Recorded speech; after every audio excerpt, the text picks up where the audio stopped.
भगवद्गीता अध्याय 13 चे नाव क्षेत्र क्षेत्रज्ञ विभाग योग आहे. यात भगवान श्रीकृष्ण अर्जुनाला शरीर आणि आत्मा यांच्यातील फरक सांगतात. हे शरीर म्हणजे शेत आणि आत्मा म्हणजे शेतकरी आहे. जो हे शरीर जाणतो. या अध्यायातील मुख्य गोष्टी: हे शरीर पंचमहाभूते पृथ्वी, जल, वायू, अग्नी, आकाश या विकारांपासून बनले आहे. शरीराला जाणणारा आत्मा हाच क्षेत्रज्ञ आहे. अहंकार नसणे, हिंसा न करणे, सरळपणा, गुरूंची सेवा आणि भगवंतावर भक्ती असणे हेच खरे ज्ञान आहे. हे जग आणि जीवात्मा दोन्ही अनादि आहेत. ओम नमो भगवते वासुदेवाय नमः. श्रीमद भगवद्गीता अध्याय 13 क्षेत्र क्षेत्रज्ञ विभाग योग. भगवान श्रीकृष्ण म्हणाले, हे कौंतया, हे शरीर क्षेत्र या नावाने संबोधले जाते आणि याला जो जाणतो त्याला त्याचे तत्व जाणणारे ज्ञानी लोक क्षेत्रज्ञ असे म्हणतात. हे भारता, तू सर्व क्षेत्रामध्ये क्षेत्रज्ञ अर्थात जीवात्मा ही मलाच समज आणि क्षेत्र व क्षेत्रज्ञ अर्थात विकारांसहित प्रकृती व पुरुष यांना जे तत्व जाणणे ते ज्ञान आहे असे माझ्या मत आहे. ते क्षेत्र जे आणि जसे आहे तसेच ज्या विकारांनी युक्त आहे आणि ज्या कारणांपासून जे झाले आहे तसेच तो क्षेत्रज्ञही जो आणि ज्या प्रभावाने युक्त आहे ते सर्व थोडक्यात माझ्याकडून ऐक. हे क्षेत्र आणि क्षेत्रज्ञाचे तत्व ऋषींनी पुष्कळ प्रकारांनी सांगितले आहे आणि निरनिराळ्या वेदमंत्रातूनही विभागपूर्वक सांगितले आहे. तसेच पूर्णपणे निश्चय केलेल्या युक्तियुक्त ब्रह्मसूत्राच्या पदांनीही सांगितले आहे. 5 महाभूते, अहंकार, बुद्धी आणि मूळ प्रकृती, तसेच 10 इंद्रिये, 1 मन आणि 5 इंद्रियांचे विषय अर्थात शब्द, स्पर्श, रूप, रस आणि गंध, तसेच इच्छा, द्वेष, सुख, दुःख, स्थूल देहाचा पिंड, चेतना आणि धृती अशा प्रकारे विकारांसहित हे क्षेत्र थोडक्यात सांगितले गेले आहे. मोठेपणाचा अभिमान नसणे, ढोंग न करणे, कोणत्याही सजीवाला कोणत्याही प्रकारे त्रास न देणे, क्षमा करणे, मन, वाणी इत्यादींबाबत सरळपणा, श्रद्धा व भक्तीसह गुरूंची सेवा, अंतर्बाह्य शुद्ध अंतःकरणाची स्थिरता आणि मन व इंद्रियासह शरीराचा निग्रह, इह व परलोकातील सर्व विषयांच्या उपभोगाविषयी आसक्ती नसणे आणि अहंकारही नसणे, जन्म, मृत्यू, वृद्धत्व आणि रोग इत्यादीमध्ये दुःख व दोषांचा वारंवार विचार करणे, पुत्र, स्त्री, घर आणि धन इत्यादींची आसक्ती नसणे व ममता नसणे, तसेच आवडती आणि नाआवडती गोष्ट घडली असता नेहमी चित्त समतोल ठेवणे, मज परमेश्वरामध्ये अनन्य योगाने अव्यभिचारिणी भक्ती, तसेच एकांतता, शुद्ध ठिकाणी राहण्याचा स्वभाव आणि विषयासक्त मनुष्यांच्या सहवासाची आवड नसणे, अध्यात्मज्ञानात नित्यस्थिती आणि तत्त्वज्ञानाचा अर्थ जो परमात्मा त्यालाच पाहणे हे सर्व ज्ञान होय आणि या उलट जे असेल ते अज्ञान होय असे म्हटले आहे. जो जाणण्यायोग्य आहे आणि जे जाणल्यामुळे मनुष्याला परमानंद मिळतो ते चांगल्या प्रकारे सांगतो. ते अनादि परमब्रह्म सत ही म्हणता येत नाही आणि असत ही म्हणता येत नाही. हे सर्व बाजूंनी हातपाय असलेले, सर्व बाजूंनी डोळे, डोकी व तोंडे असलेले, तसेच सर्व बाजूंनी कान असलेले आहे, कारण ते विश्वात सर्वांना व्यापून राहिले आहे. हे सर्व इंद्रियांच्या विषयांना जाणणारे आहे, परंतु वास्तविक सर्व इंद्रियांनीही रहित आहे. हे आसक्तीरहित असूनही सर्वांचे धारण पोषण करणारे आणि निर्गुण असूनही गुणांचा भोग घेणारे, ते चराचर सर्व प्राणिमात्रांच्या बाहेर व आत परिपूर्ण भरलेले आहे.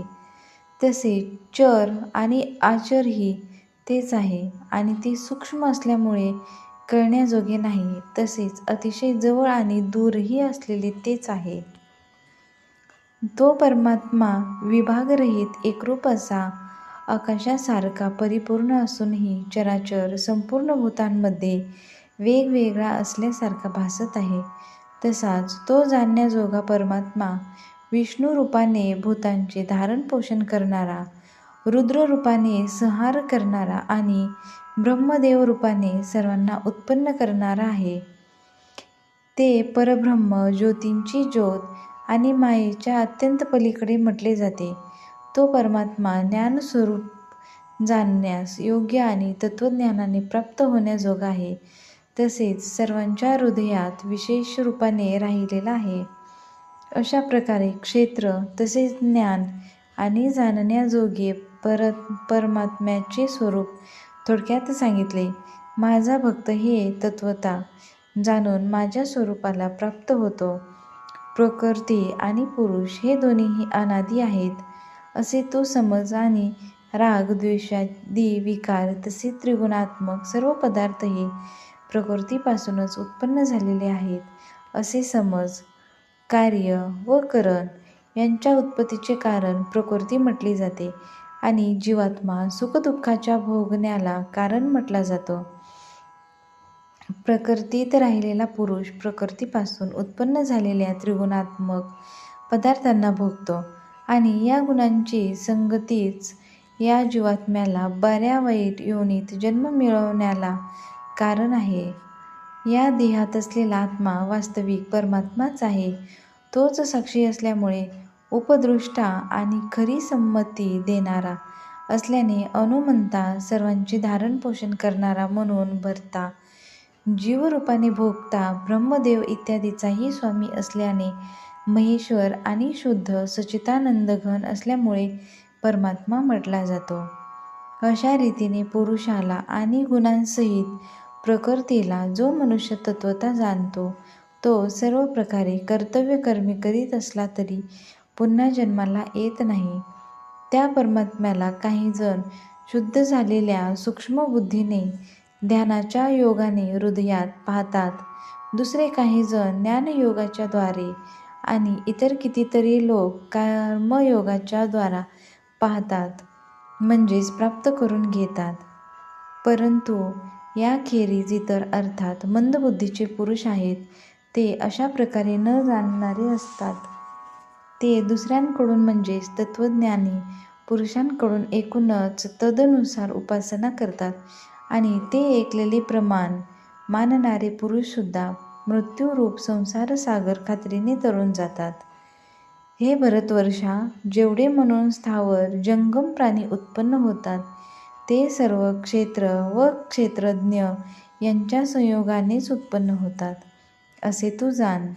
जो पुरुष नाशिवंत सर्व चराचर भूतांत परमेश्वर हा अविनाशी व सर्वत्र समभावाने स्थित असलेला पाहतो, तोच खरे पाहतो.